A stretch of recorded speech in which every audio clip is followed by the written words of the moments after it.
तो मल्लिकार्जुन खड़गे को आप सुन रहे थे। प्रेस कॉन्फ्रेंस इस वक्त चल रही इंडिया अलायंस की। तमाम नेता मंच पर मौजूद हैं और खास तौर पर क्या विषय रहने वाले, क्या मुद्दे रहने वाले हैं आगामी चुनाव को लेकर, 2024 को लेकर इसका जिक्र किया। चाहे वो बात महंगाई की हो, चाहे बेरोजगारी की हो, और साथ ही साथ तमाम जो संवैधानिक संस्थाएं हैं, सीबीआई से लेकर ईडी, इसका भी जिक्र किया गया है।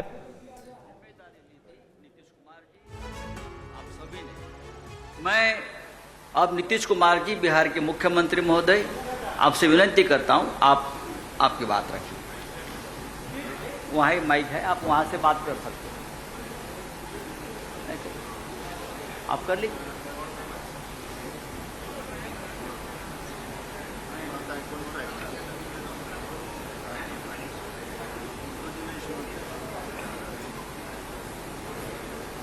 तो आप सब लोगों को मालूम है कि आज तीसरी मीटिंग हुई है।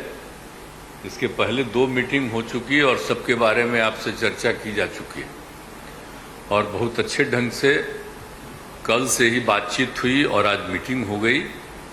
और पहले आपको चीज़ों के बारे में अनाउंस कर दिया गया कि इन सब चीज़ों के बारे में तय हो गया है और अब नियमित रूप से अब जगह जगह जा करके हम लोग अपना प्रचार प्रसार का काम करते रहेंगे।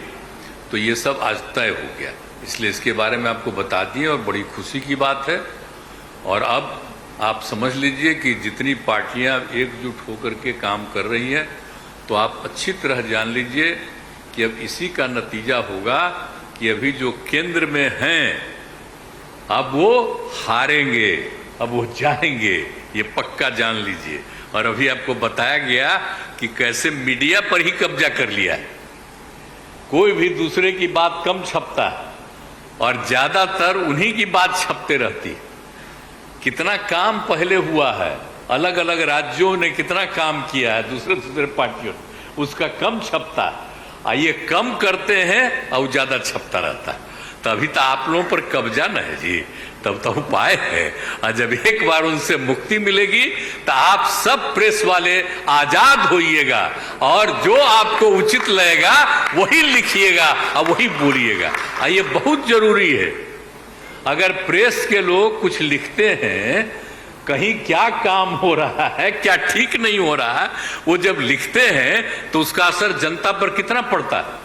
और आजकल देख रहे हैं कोई काम नहीं कर रहे हैं और खाली उनका बड़ाई हो रहा है। और जो राज्य वाला बेचारा जो काम कर रहा है उसकी चर्चा कम होती है।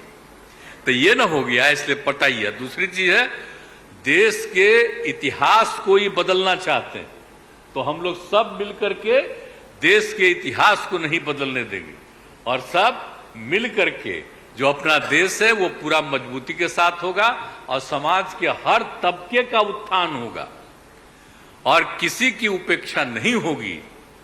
तो इसीलिए सब मिल करके, और जानते भी न हैं, बहुत कोशिश चलते रहते हैं हिंदू मुस्लिम कुछ इधर उधर हो जाए, लेकिन सबको एकजुट होकर के न है जी।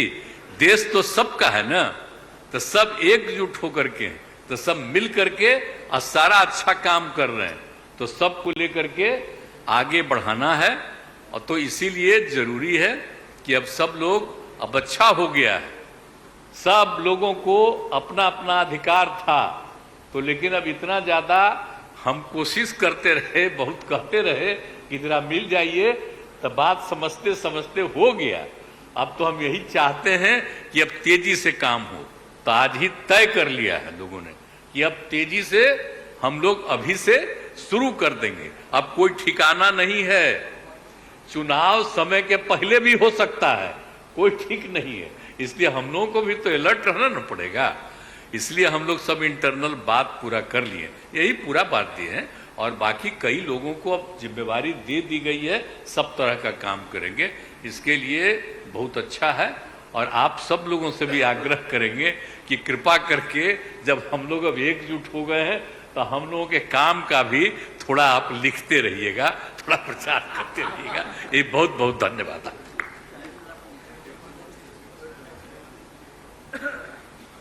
Honorable Chief Minister of Tamil Nadu, I request you to express your views. Stalin Saab.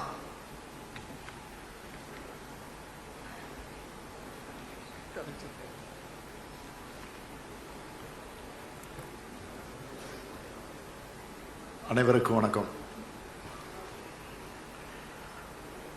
பாட்னாவில் 19 கட்சிகளோட கூட்டணி அமைச்சு அங்கே முதல் கூட்டத்தை நடத்தணும்.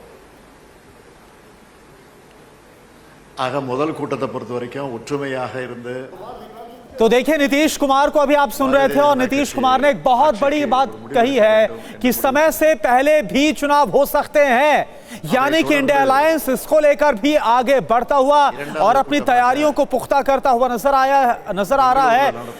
कोई ठिकाना नहीं कि चुनाव पहले भी हो सकता. नीतीश कुमार जिन्हें आप सुन रहे थे इससे पहले, उनकी तरफ से प्रेस कॉन्फ्रेंस में बड़ी बात कही है. अभी से तैयारी शुरू कर देनी है. नीतीश कुमार की तरफ से जो बड़ी बातें कही गई है वो आपको बता रहे हैं हम, और फोकस इसी बात पर नीतीश कुमार का रहा है.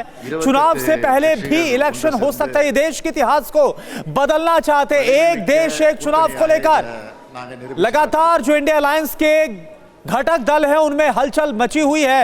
उनकी तरफ से बयान सामने आ रहा है. मल्लिकार्जुन खड़गे, कांग्रेस प्रेसिडेंट, उनकी तरफ से क्या कहा गया था इससे पहले, वो भी आप सुन लीजिए. मोदी जी हमेशा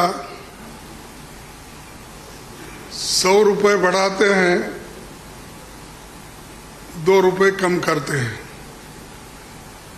अब पेट्रोल की, एलपीजी की जो दाम थी वो मोर और लेस डबल हो गई, लेकिन उन्होंने उसमें से सिर्फ 200 रुपये कम किया, यानी 700 बाकी रहा. यानी पहला जो 55 रुपये में एक सिलेंडर मिलता था उसको उन्होंने अभी भी 70 रुपये में ही 70-75 में रखा. यानी कोई कम नहीं हुआ. पहले जो था उससे ज़्यादा बढ़ाए थे, उसको थोड़ा कम करके, लेकिन इससे लाखों रुपए उन्होंने कमाया. ये तो गरीबों से चोरी कर दिए और गरीबों के जो काटे और लोगों को दिखाने के लिए 100-200 रुपए कम करना और कहना कि मैं गरीबों के लिए काम कर रहा हूँ. मोदी साहब गरीबों के लिए कभी भी काम नहीं करेंगे, ये यकीन मैं दिलाता हूं, क्योंकि उनकी हमेशा यही रणनीति रही है कि गरीबों के खिलाफ काम करते हैं. बड़े बड़े उद्योगपति के साथ वो मिलजुल के चलते हैं.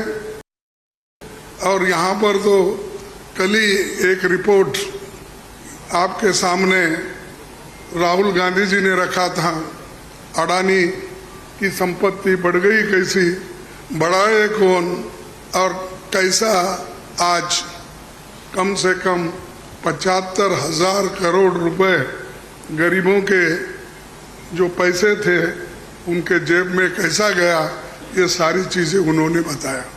तो ये जो है, इसके खिलाफ लड़ने के लिए जो बड़े बड़े सरमाएदार हैं और उनको जो पैसा जा रहा है हमारा गरीब का, तो उसको रोकने के लिए इंडिया जीतना जरूरी है. और इंडिया जीतने के लिए ही इस मंच पे सभी लोग बैठे हैं.